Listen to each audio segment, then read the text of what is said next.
Hey guys, I'm back with a new video. In this video, let us learn about colors and gradients in CSS. In this video, we are going to play with beautiful looking colors, so let's get started. But before writing some code, we need to understand some of the important things related to how we can define our color property for an element in CSS. In CSS, we have a couple of different ways using which we can set the color property for an element. So we can represent a color by its name, by its RGB value, by its HSL value, and also by its hexadecimal value. So head over to the CSS folder and create a new folder, and let us name it as CSS-basics. And inside this folder, let us create a new file and name it as colors.html. And let us also add a CSS file for it. Let us name it as colors.css. So right inside the colors.html file, let us quickly scaffold our basic HTML boilerplate. So exclamation, press tab, colors and gradients in CSS. Now let us add a link for our CSS file. So link and colors.css. And now right inside the body element, let us add a couple of elements. Let us first add an h2 heading. So h2 some heading. Next, let us add a paragraph element and give this some dummy content. So lorem 10. So now let us head over to colors.css. And in here, let us define some basic styles for our HTML document. So let us first target the body element and give this a background color of slate blue. Now VS Code comes with a built-in color picker using which you can pick any color that you want. So hover over the color value and you can see we can move this point, this circular point, around to select any color. Over here you can see as we move this point around, this value gets updated, the RGB value. So these are the three components, so the red, green and blue components, which are numerical values separated by commas. So what are these values? RGB is short for red, green and blue, and these three values represent the degree of these colors. So each of these colors can get a value between 0 and 255. So 255, 255, 255 is the white color, and if you see for 0 it is completely black, right? So any color can be represented using the combination of these three colors, right? Now we have another alternative for the RGB using which we can also specify the opacity. So it is the Rgba Css function. So here A is short for alpha. So with this alpha we can specify an extra argument, and this value can be a decimal number between 0 and 1. So 0 means completely transparent and 1 means completely opaque. So let us use the same RGB color and add an opacity of 0.45. So let me first select some color. So first let us use the Rgba Css function and give the values for each of our components. So for red 65, for green let us give it a value of 49 and then 170. So now let us open our colors.html file using live server. So this is how it looks. Now let us specify an opacity parameter. Let us give this a value of 0.45. And let us give this a preview in the browser. So now it becomes a bit more transparent than the previous background color. So RGB is one of the ways using which you can represent the color, right? But you can also make use of the hexadecimal system to represent these colors. Hexadecimal is a system that contains digits from 0 to 9 and also letters from A to F. So in hexadecimal value system, we can use 6 characters. But you can also make use of the hexadecimal system to represent the colors. Hexadecimal CSS color codes, right? So let me pick the first link. So here you can see for any color that I select, this is the hexadecimal code. So hexadecimal is a system that contains digits from 0 to 9. So you can see 9966. So it will have digits from 0 to 9 and the letters from A to F. So in hexadecimal value system we use 6 characters, as you can see. So we have 6 characters right here, and each pair of 2 characters represent the color, right? So FF represents the degree for the red color, which you can see it's 255. Then CC represents the degree for the green color, which is 204, and this 99 represents the degree for the blue color, which is 153, right? So this is the equivalent RGB value. Now in order to demonstrate the usage of hexadecimal values for setting the color property, let us define a CSS rule for the H2 element, which is this one.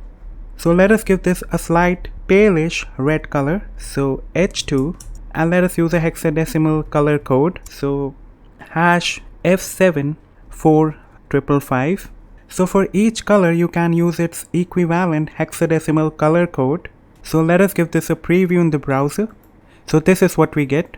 Next we have the HSL system, which is short for hue, saturation and lightness. Hue, saturation and lightness. So once again for HSL, the first value here is the degree of the color on a standard color wheel. So let me write this down. Degree of the color on the standard color wheel. So this first value can take on values from 0 to 360. So the range is 0 to 360. Now the second value represents the percentage of saturation, which can be any number from 0 to 100. So saturation, percentage of saturation, so it can be any value between 0 and 100. So as we increase the value for this component, our color becomes more saturated, right? Then we have the third value, which represents the lightness. So if we increase the value of this component, the color becomes more brighter. And if we decrease the value, the color will become more darker, okay? So let us see this in action. Let us define a CSS rule for our paragraph element down below. So right here, let us add a CSS rule for the paragraph element and set the color property to the HSL function. And in here as the arguments, let us give it some values. So first we need to specify the degree of color. So let us say 47. Then as the next argument, we need to specify the percentage of saturation. So let us set this to 65%. And finally, let us set the third value, which represents the lightness, to 25%, so that it is a bit darker, right? So as we know that if the value of lightness is close to 0%, then the color will be more darker, right? If you decrease this value to say 5%, it will be more darker. To 0, it will be nearly close to the black color, right? So let us keep it as 25%. So let us give this a preview. So this looks good. Now similarly to the RGB, we have a variation for the HSL as well, which is HSLA.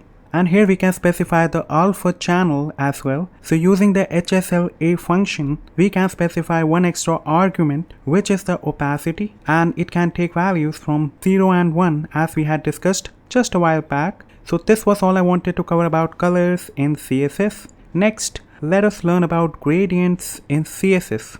So gradients are something using which you can create beautiful transitions using colors. Now what if instead of the background color that we are currently having on our page, we want a gradient? So for this, let us go right where we have defined the CSS rule for the body element right here. And instead of this, let us set up a linear gradient here. So for this, we need to use the background CSS property. Now to create a gradient, we need to invoke the linear gradient CSS function. So linear gradient.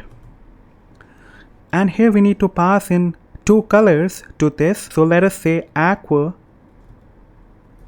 and gold. So here you can see we are using color names, but we can also use hexadecimal codes, RGB colors, Rgba colors, and so on. So let us see how this looks in the browser. So this is what we get. So you can see we get this smooth transition from aqua to gold, and you can also see the direction of this transition is from top to bottom, right? Which is by default, but we can also specify the direction. So let us say we want the smooth transition to go from top left to the bottom right.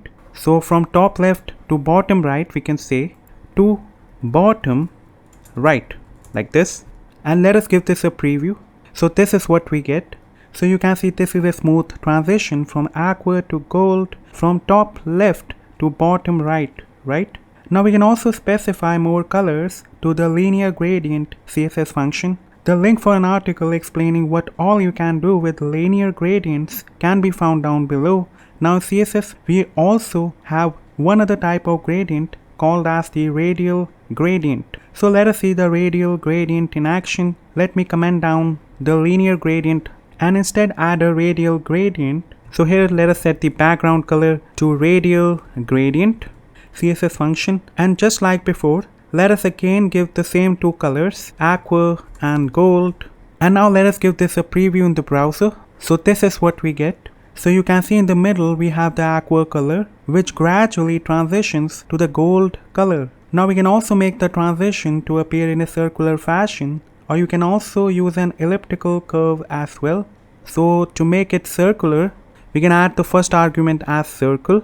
And now let us give this a preview. So this is what we get. So this was all I wanted to cover about colors and gradients in CSS. If you liked the video, do give it a thumbs up or comment down below if you have any query. Don't forget to subscribe to the channel, and I will see you guys in the very next one.